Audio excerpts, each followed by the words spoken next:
Reality hack हो चुकी है और तुम्हें पता भी नहीं चला। जिस रियलिटी में तुम जीते हो वो 100% रियल नहीं है। ये एक कंट्रोल्ड सिमुलेशन है और 1979 में एक आदमी ने इसका प्रूफ देने की कोशिश की। उससे पहले वो गायब हो गया। उसका नाम था इत्साक बेंटोव। साइंटिस्ट नहीं, लेकिन कॉन्शियसनेस का एक्सप्लोरर। उसने दावा किया कि उसने रियलिटी का कोड क्रैक कर लिया है। जापान जा रहा था अपनी डिस्कवरी रिवील करने, शिकागो से लॉस एंजलिस की फ्लाइट, और उसके बाद प्लेन क्रैश। सब खत्म। कोइंसिडेंस? शायद, लेकिन उसके बाद जो हुआ वो तुम्हें सोचने पे मजबूर कर देगा। बेंटोव कहता था कि हमारा ब्रेन एक रेडियो रिसीवर की तरह है। हम सिर्फ एक फ्रीक्वेंसी पकड़ पाते हैं जो हमें रियलिटी दिखाती है, लेकिन अगर तुम अपनी नर्वस सिस्टम को ट्रेन करो तो वो फ्रीक्वेंसी स्लिट खुलती है और तुम एक बड़ी एक्सटेंडेड रियलिटी देखने लगते हो।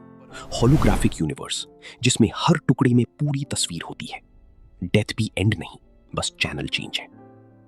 उसने अपनी book stalking the wild pendulum में लिखा कि तुम्हारा दिल सिर्फ पंप नहीं, एक लो फ्रीक्वेंसी ऑसिलेटर है। स्टैंडिंग वेव्स जनरेट करता है जो बॉडी से बाहर तक एक्सटेंड होती हैं। डेकेड्स बाद हार्ट मैथ इंस्टीट्यूट ने प्रूव किया कि दिल का इलेक्ट्रोमैग्नेटिक फील्ड बॉडी से कई फीट दूर तक जाता है। बेंटोव ने यह तब कहा जब मॉडर्न इंस्ट्रूमेंट्स डिटेक्ट भी नहीं कर पाते थे। लेकिन यहां स्टोरी और भी डार्क होती है। 2003 में एक CIA डॉक्यूमेंट पब्लिक हुआ, 29 pages, gateway process, officially altered states of consciousness पे मिलिट्री रिपोर्ट। लेकिन टेक्निकली ये बेंटोव की थ्योरीज का almost word by word copy था। रिमोट व्यूइंग, कॉन्शियसनेस को टाइम और स्पेस से बाहर भेजना, पास्ट और फ्यूचर देखना, ये साइंस फिक्शन नहीं था, स्ट्रेटेजिक एसेट था।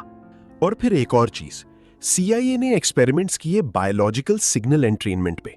इतने फेंट रिदमिक पल्सेस जो कॉन्शियसली नोटिस भी नहीं होते, लेकिन ब्रेन वेव्स और डिसीजन मेकिंग को ऑल्टर कर देते हैं। अगर किसी की न्यूरल रिदम को सिंक कर लो डिजायर्ड स्टेट से, तो बिना कुछ कहे उसको सजेस्टेबल बना सकते हो। एक फॉर्मर नेवी इंटेरोगेटर ने एक टेक्निक दी, एलिस इन वंडरलैंड की कंफ्यूजिंग लाइंस पढ़ाओ। ब्रेन स्क्रैम्बल हो जाता है कॉन्ट्रडिक्शन रिजॉल्व करने की कोशिश में, और उस कंफ्यूजन के बाद जो पहली लॉजिकल बात सुनता है, ब्रेन उसको बिना स्क्रूटनी के एक्सेप्ट कर लेता है। CIA ने ये टेक्निक अपने इंटेरोगेशन मैनुअल में almost word for word copy की। ये है कंट्रोल्ड परसेप्शन। तुम्हारी मेंटल मैप ऑफ रियलिटी को डिसमेंटल करो और एक ऐसी वर्जन रिप्लेस करो जो उनके ऑब्जेक्टिव सर्व करे, बिना तुम्हें पता चले। अब सोचो, ये टेक्निक्स अब सिर्फ लैब्स में नहीं है, वो तुम्हारी पॉकेट में है। गूगल, फेसबुक, यूट्यूब, इनका इंफ्रास्ट्रक्चर सिर्फ कनेक्ट करने के लिए नहीं बना। ये बिहेवियर, प्रेफरेंसेस और थॉट पैटर्न्स को ग्लोबल स्केल पे मैप करता है। हर सर्च, हर स्क्रॉल, हर क्लिक एक मॉडल बनाता है तुम्हारा, और जब मॉडल तुम्हें जान ले तो सिस्टम को कम पुश करना पड़ता है। एक नोटिफिकेशन का टाइमिंग चेंज करो, एक हेडलाइन का फ्रेमिंग एडजस्ट करो, सर्च रिजल्ट्स का ऑर्डर बदलो, बस ऑड्स शिफ्ट हो जाती हैं। तुम्हें लगता है तुम अपनी मर्जी से चूज कर रहे हो, लेकिन तुम एक प्री ड्रॉन पाथ पे चल रहे हो।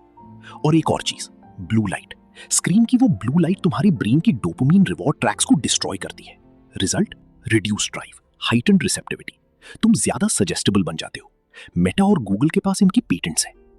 MIT के रिसर्चर ने दिखाया कि तुम्हारी daily mobility patterns, communication patterns, foraging behaviour सब प्रिडिक्टिव है। एल्गोरिदम्स तुम्हारी ओपिनियन शिफ्ट्स, कंजम्पशन और सोशल अनरेस्ट फोरकास्ट कर सकते हैं। पहले लोग रिएक्ट करते थे, अब वो पहले से एक्ट करते हैं। तुम्हारा ब्रेन वर्ल्ड को रिएक्ट नहीं करता, वो पास्ट एक्सपीरियंस से प्रिडिक्ट करता है और एक्सपीरियंस कंस्ट्रक्ट करता है। Data feeds predictions, predictions shape context, context alters reality. Bentov ने कहा था कि हाईएस्ट स्पिरिचुअल लेवल पे हम सब ओवरलैप करते हैं, ओमनी प्रेजेंट। लेकिन शायद कुछ लोग ये पावर सिर्फ एनलाइटनमेंट के लिए नहीं, कंट्रोल के लिए यूज करना चाहते हैं। तुम सोचते हो तुम इंफॉर्मेशन कंज्यूम कर रहे हो, लेकिन असली गेम ये है कि तुम्हारा माइंड कैसे कंस्ट्रक्ट करता है रियलिटी को। और अगर वो कंस्ट्रक्ट कंट्रोल्ड हो तो चॉइस का इल्यूजन भी कंट्रोल्ड है। तो अगली बार जब तुम फोन खोलो या कोई वीडियो देखो या कोई हेडलाइन पढ़ो, एक सेकंड रुको, पूछो ये मेरा थॉट है या किसी ने मुझे ये सोचने के लिए डिजाइन किया है। क्योंकि जिसने तुम्हारी परसेप्शन कंट्रोल की, उसने तुम्हारी रियलिटी कंट्रोल की।